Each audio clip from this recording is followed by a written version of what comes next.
Hello and welcome to Sport Update on Trust TV. I am Emmanuel Fashemi. I've got Last Monile on the show this evening. Welcome to Sports Update. Good evening. Thank you so much for having me. Why are you smiling? It's Friday. Thank God it's Friday. Okay, thank God it's Friday. Yes, I will go straight to Lomé. It's not a good news coming in from this particular competition. That's the WAFU B tournament. Where, as we speak now, the Nigeria Flying Eagles, 54 minutes of action, they are down by a goal to nil to the Stallions, the young Stallions of Burkina Faso. For 54 minutes of action, that game came in the 53rd minute of this particular game. The game is already into the second half, and the first half ended on a goalless affair. Now we are down by a lone goal. Well, not a great one to start with, not a great note we are starting with, but then, like you said, the game is not over. And like they say, in football, in sports general, it's not over until it's over. So let's keep encouraging the boys. That hopefully they can turn it around. I mean, there's still a lot of games to be played. Maybe I think about 30 minutes more to play. So let's see what they can produce. So when you're playing a game like this in this kind of tournament, a lot of them coming into their first major tournament, you have to like give them the patience, to get into their game, get into their rhythm, and hopefully they can produce something. Okay, now before this game, before the tournament, we know what the scenario surrounding the appointment of Aliou Zubairu, the coach of the side, just few months to this part, just few weeks, let's not say a few months, because he was appointed last month. And few weeks to this competition, he had training, they left here because of distraction to a Kene, and now they are losing by a lone goal. It's can we attribute, because the game is not over, like you said, they still have a couple of 20-something minutes there, about more than 20-something minutes there, about plus the extra time to play. Can they come back in this game? I think I want to go back a little bit. I mean, just a few weeks ago, we saw the NFL president celebrating his anniversary in office, and he was talking about how he has achieved so much in the grassroots and whatever. And I keep saying, and I remember saying at the time that you're going to be judged based on some of these results, and some of these inconsistencies with our national teams are, quite frankly, a little bit embarrassing for us to still be grappling with some of these things at this time. You don't go to a competition without a coach, and you don't bring in a coach. You don't bring a coach in just a few weeks before a major tournament, a tournament that was not just fixed last night. You knew that the tournament was going to come up. You knew what was expected, and you knew that this is not just any tournament. This is an age group tournament. So these guys need as much nurturing as they can get. So there's not enough coaching for an age group level. So we need to sort these things right. So that which means a part of me is thinking maybe if they lose one or two games, we might get our come back to our senses and get this right. But then, unfortunately for the boys, that might affect their career in a very, very dramatic way. Okay, so hopefully they're able to bring something out. Now, if we look at this squad, it's made up of some of the, like Bamayi, the captain of the side.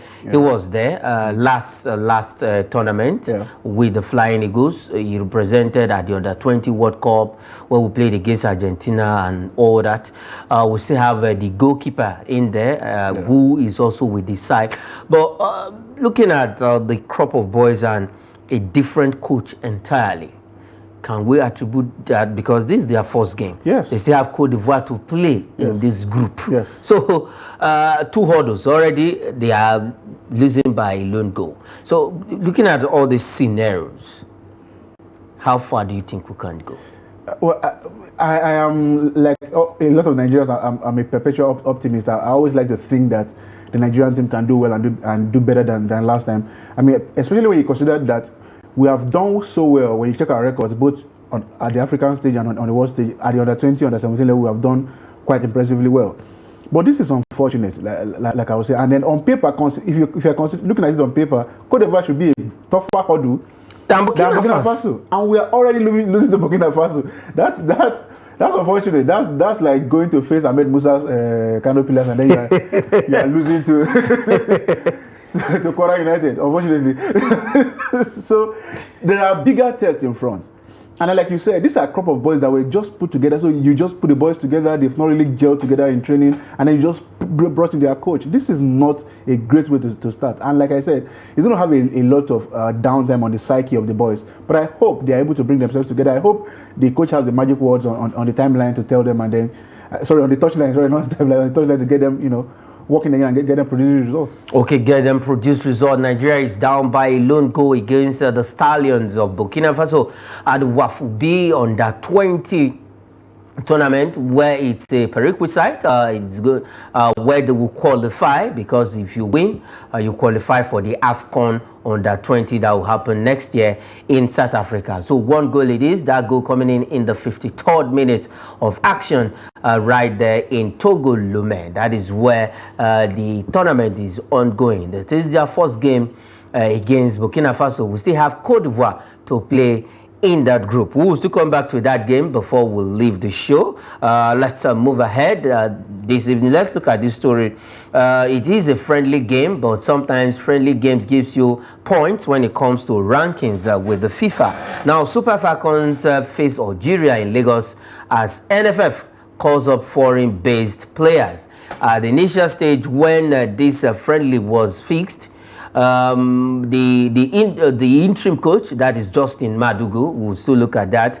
And NFF probably decided to maybe opt for the home-based players, but now they have maybe they went back to the drawing board and have a rethink, because they are going to use the friendly to prepare themselves for the Women's Nations Cup that will be coming up in Morocco.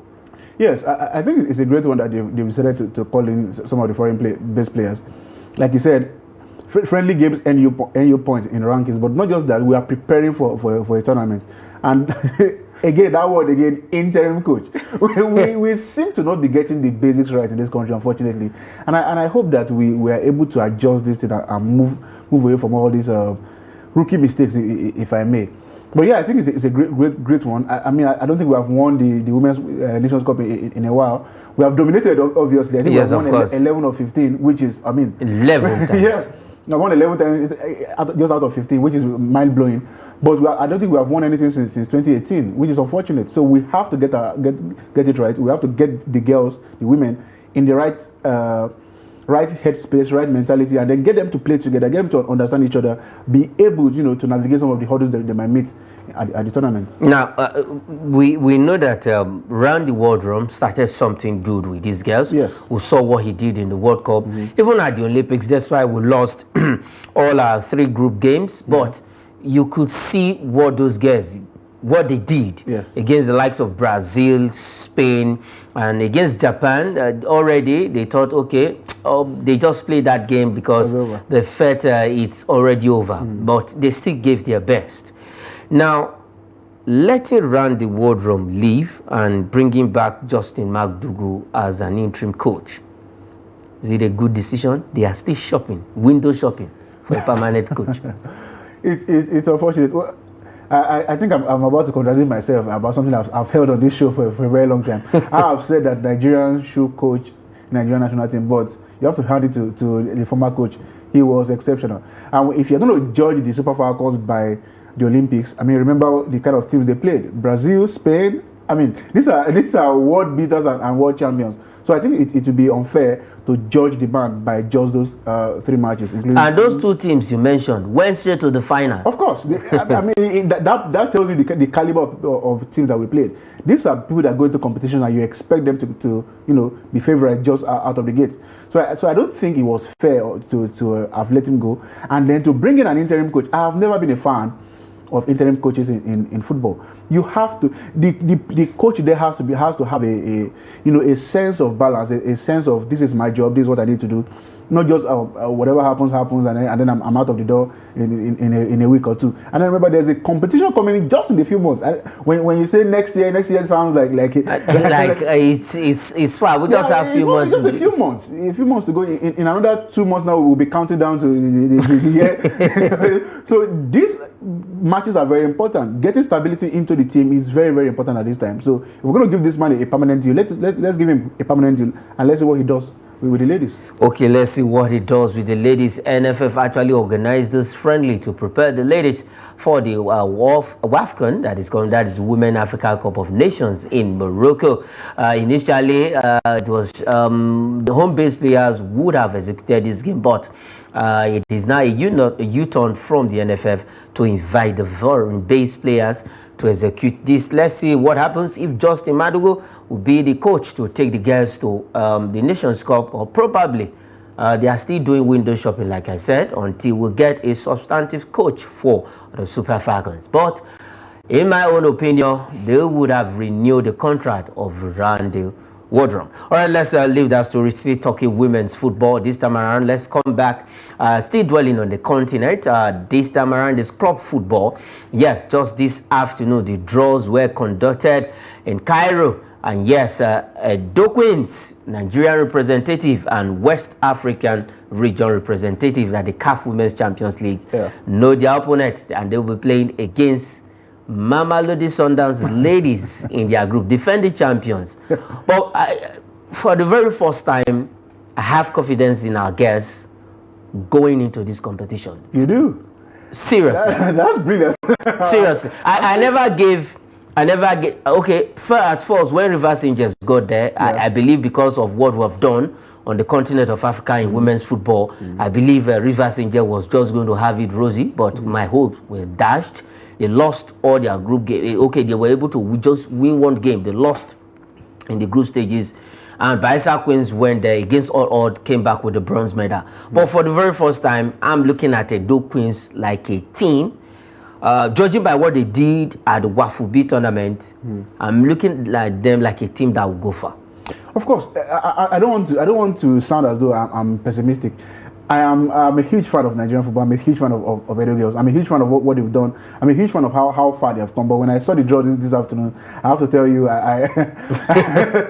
let's have the draw on the screen. Let's have the draw on the screen. The challenge is you have to look at the investment that some of these other clubs, some of these other countries have made in their local leagues, in their game. And let's be honest with ourselves, we have not made a commensurate investment in our own ladies. But of course, so then we are always at this crossroad where we are hoping that our girls, our boys perform, miracles, exactly, perform better than the investment that we put in them, which is unfortunate. But then competitions like this put you on the map. They put you in the faces of scouts. They put you in the face of international football.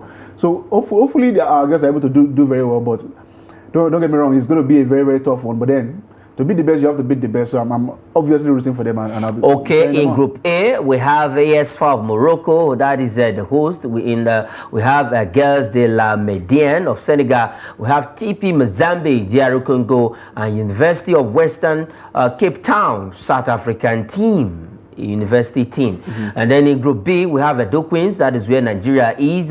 Mamelodi Sundowns ladies, South Africa, who are the defending champions. And we have Tutankhamun, Egyptian team, and CBCFC of Ethiopia. So South Africa has two teams in there. Morocco with one being the host. They are hosting, and they have AS4. They won their own region. And if we look at it, a university team having a female team and playing in the top major competition on the continent of Africa. Yeah, that boils back to the argument I was trying to make earlier about the investment that these other countries, these other football clubs have made in their teams. You have to respect that. You have to. I mean, there are things that I've made. I've advocated for personally. We have football-loving people in this country, millions and millions of them. We should, and we must start thinking of having sports competitions, serious sports competitions at university level, secondary school level, primary school level, and not just to have them for having sake, but with a mindset, an idea that we are bringing up people who will come through the ranks and do very well when they get to a certain stage. Okay, so that's what we need to do. That's what we need to do. A university team, University of Western Cape Town in South Africa. So South Africa has two teams, and Nigeria, that is Edo Queens, have a hurdles against Mamelodi Sundowns ladies. They are the defending champion. Will Edo Queens break that jinx and become the first Nigerian team to win the CAF Women's Champions League, just like anybody did in 2003-2004 in the men's version, where they became the first Nigerian male team, club side to win the men's Champions League on the continent of Africa. We are still talking a lot of continental stories this evening. Yes, it is what it is. We had that list, but it has been streamlined to just 3 of them. That is the CAF Men's Champions League. We now have 3 names popping up: Ademola Lookman, Victor Boniface, And surprisingly, if you ask me, I don't know why that name is there, but I'm not, I don't have a say, because they know why, the criteria why they put him there. That is Ibrahim Diaz of Morocco. So now we have 2 Nigerians against 1 Moroccan, and the award is coming up in that country. Yeah, straight out of the gate, I think we have to start from there. When journalists and sports enthusiasts, sports fans cannot understand why somebody makes it into the top 3. I mean, with all due respect, Brahim Diaz is not even the best player in Morocco. So why did he? We have this right wing back Hakim is there. This guy up front is there. I'm sorry, I'm forgetting his name right now. The guys. We have this guy Sheni of Sevilla. This guy doesn't even get to start in his football club Real Madrid. Now you have an Hakimi who is a starter and a very important player for PSG, who is not even making the list, and Brahim Diaz is making the list. My goodness. CAF, we need to do better with all these things. When you come from the embarrassment of Libya, and we're talking about this. But then moving forward, if anything other than Ademola Lookman winning that thing comes up, I mean, we're going to have some serious issues. But I think the other person that comes close is Victor Boniface. If Ademola Lookman don't scoop the award, if they have to go by voting, if we want to look at that by voting, if Ademola don't wins, Victor Boniface, but Ibrahim Diaz in there. You telling me Brahim Diaz is at least, as it is right now, you are telling me that Brahim Diaz is at least the 3rd best player in Africa. Nobody, I don't think anybody, even Brahim Diaz will not agree with that assessment. So okay, even Brahim Diaz will not agree with that assessment. Let's quickly look at the fixtures for tonight before we go on the show. There are league games. The FIFA window is over, and the club's duties are back on.